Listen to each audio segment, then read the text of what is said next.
السلام علیکم ورحمۃ اللہ وبرکاتہ۔ مکی ٹی وی چینل پر خوش آمدید، اہلا وسہلا مرحبا بکم فی القناۃ مکی ٹی وی اینڈ ویلکم۔ مکی ٹی وی نئی ویڈیو کے ساتھ حاضر ہے اور ہم آج کی ویڈیو میں بات کریں گے کولش عثمان کی اور سلطان محمد فاتح کی۔ دونوں ڈرامے آج کل فیوریٹ چل رہے ہیں اور دونوں کی ریٹنگ بھی اچھی آ رہی ہے، بلکہ یہ کہنا چاہیے ہے کہ ہر آنے والی قسط کے ساتھ ریٹنگ بڑھتی ہوئی اوپر کی طرف جاتی ہوئی نظر آ رہی ہے، اور ان دونوں کی قسطوں کا لوگوں کو بے صبری سے انتظار ہوتا ہے۔ اس کے ساتھ ساتھ اگر ہم اس فہرست میں سلطان صلاح الدین ایوبی کو شامل کر لیں تو بھی غلط نہیں ہوگا، یعنی یہ فہرست 3 ڈراموں تک پھیل جاتی ہے۔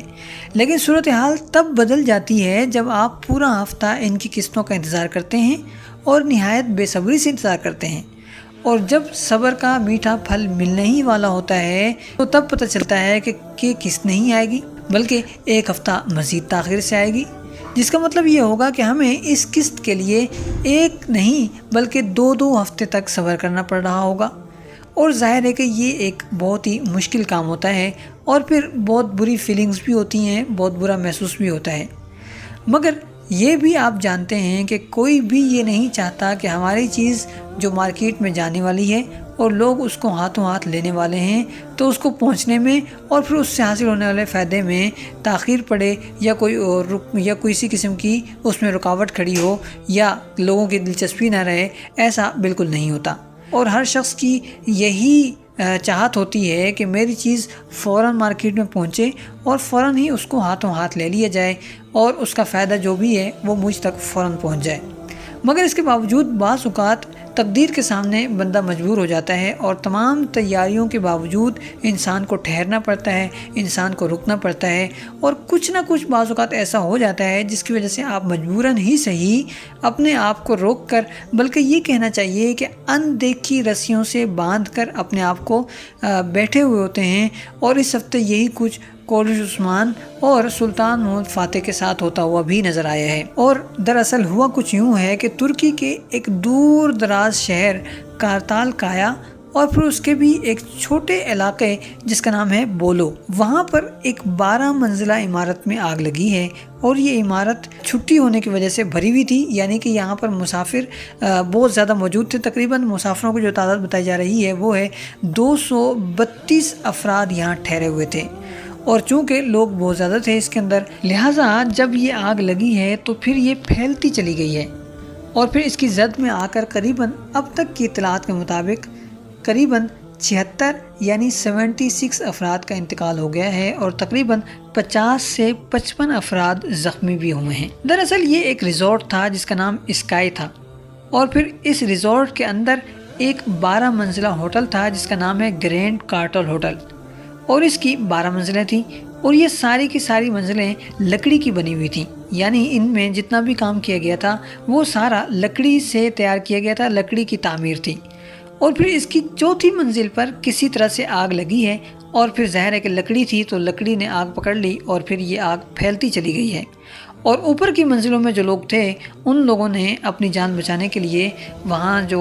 پردے وغیرہ لگے ہوئے تھے، یا بستروں کے اوپر جو بیڈ شیٹس وغیرہ تھیں، وہ چیزیں انہوں نے ایک دوسرے سے باندھیں، اور باندھ کر پھر انہیں اوپر سے نیچے لٹکایا، اور پھر اپنے کپڑوں کو بھی انہوں نے رسیوں کے طور پر استعمال کیا، اور پھر اس کے بعد انہوں نے اس کو پکڑ کے نیچے اترنے کی کوشش کی۔ بعض لوگ اتر بھی گئے، مگر کچھ لوگ ایسے بھی تھے جو نیچے اترتے ہوئے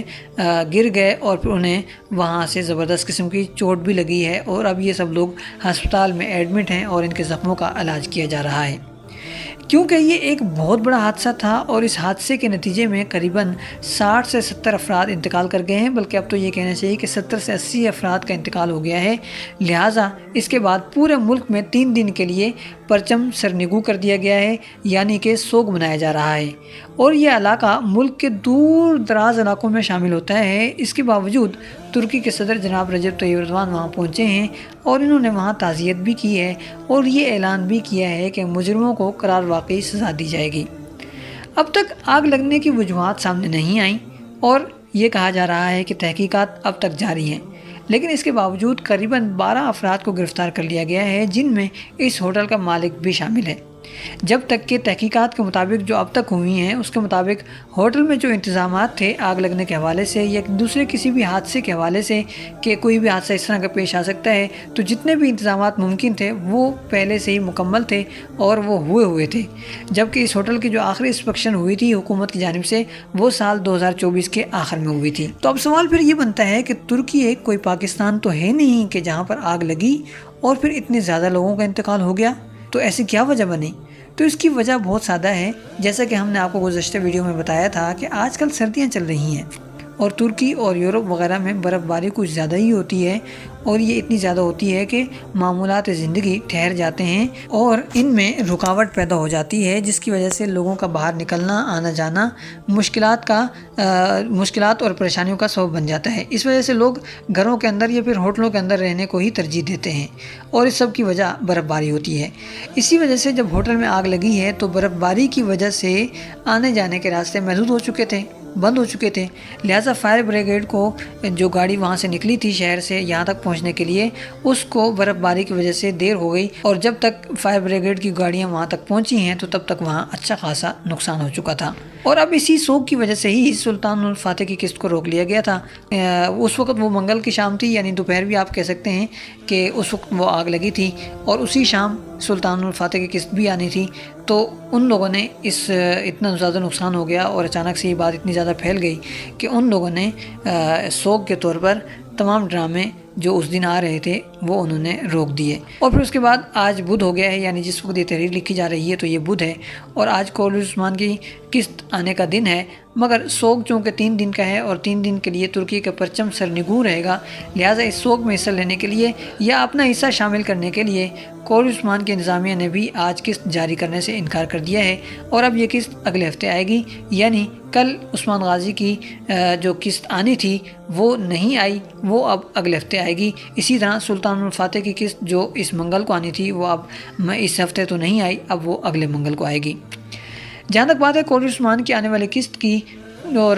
کہانیوں وغیرہ کے حوالے سے یا خبروں کے حوالے سے، تو اس پر ہم کافی سارے ویڈیوز آپ کے سامنے پیش کر چکے ہیں اور بہت کچھ آپ کو بتا چکے ہیں، لہٰذا آج کی اس ویڈیو میں ہم آپ کو عثمان غازی پر زیادہ بات چیت نہیں کریں گے، ہم آپ کو بس اتنا ہی بتائیں گے کہ آنے والی قسطوں کے حوالے سے کافی ساری نئی خبریں، اور یہ ساری خبریں لیک ہو کر سامنے آئی ہیں، یعنی لیک ہونے والی خبریں ہیں، تو ان لیک ہونے والی خبروں کی روشنی میں جو کچھ نقشہ یا منظر بنتا ہے وہ ہم آپ کے سامنے آنے والی ویڈیو میں پیش کریں گے۔ آج کی اس ویڈیو میں ذرا سی بات کر لیتے ہیں سلطان محمد فاتح کی۔ جیسا کہ آپ سب جانتے ہیں کہ سلطان الفاتح کی تاریخ کو سامنے رکھ کر ہی ڈرامہ تیار کیا گیا ہے، اور اس میں چھوٹی چھوٹی باتوں کا خیال رکھا گیا ہے۔ جیسا کہ گزشتہ قسط میں ہمیں یہ بتایا گیا ہے کہ سلطان کے پیچھے 3 جھنڈوں والا جو ایک نشان سا اٹھا کر لے جایا جا رہا ہوتا ہے، تو اس کی وجہ کیا ہے یا وہ کس چیز کی نشانی ہے۔ تو گزشتہ ویڈیو میں ہمیں سلطان نے یہ بات سمجھائی کہ دراصل یہ 3 علامتیں ہیں، جن میں سے ایک جو سب سے اوپر ہے وہ ہے دین اسلام، اور پھر اس کے بعد جو دائیں بائیں ہیں وہ ہے علم اور فن، جس کا واضح مطلب یہی ہے کہ ہمارا علم اور فن تبھی کام کا ہے جب وہ اسلام کے ساتھ منسلک ہو، اسلام کے ماتحت ہو، اگر وہ اسلام سے الگ تھلگ ہے تو پھر وہ کسی کام کا نہیں ہے۔ دوسرے سیزن میں ایک اور اہم کام جو ہوا ہے، یا آپ اس کو ایک اہم تاریخی واقعہ بھی قرار دے سکتے ہیں، وہ یہ ہوا ہے کہ انہوں نے بازنطینیوں کی جانب سے رومی آگ کو شامل کیا ہے، یعنی وہی آگ جس کے ذریعے گزشتہ قسطوں میں سلطان فاتح نے جب قسطنطنیہ پر حملہ کیا اور اس سے پہلے ہی شاہی توپ کو بھی استعمال کیا گیا تھا، تو تب ہم نے یہ دیکھا کہ بازنطینیوں کی جانب سے سلطان فاتح کی سپاہیوں کو روکنے کے لیے آگ کا استعمال کیا گیا، اور آگ کا جس طرح کا استعمال کیا گیا ہے وہ بھی دیکھنے کے قابل تھا۔ تو تاریخ میں اس آلے کو بھی اسی طرح ذکر آتا ہے جس طرح کہ اس کا ڈرامے میں دکھایا جانا ہمیں نظر آیا ہے، یعنی جس طرح ڈرامے میں دکھایا گیا ہے اسی طرح یہ سب کچھ تاریخ میں بھی پیش آیا ہے، اور تاریخ میں بھی کتابوں میں اسی طرح کا چیزوں کا ذکر ہے، اور وہی چیزیں انہوں نے اب ڈرامے میں شامل کی ہیں۔ آج کے لیے اتنا ہی، ملتے ہیں بہت جلد ایک نئی ویڈیو کے ساتھ۔ والسلام علیکم ورحمۃ اللہ وبرکاتہ۔